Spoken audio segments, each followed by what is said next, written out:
Ay, Ma'am Claire, kumusta? Pwede mong sabihan yung president natin?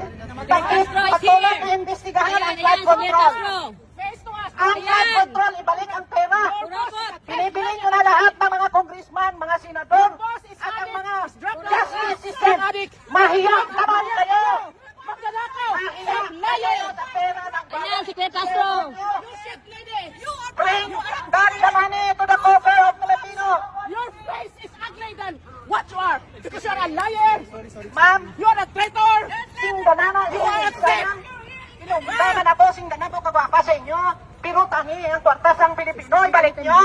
Taluoy ang mga Pilipino. Hinaubos na ninyo ang kwarta sa flood control. Please, please, please, bring the money to the Filipino people.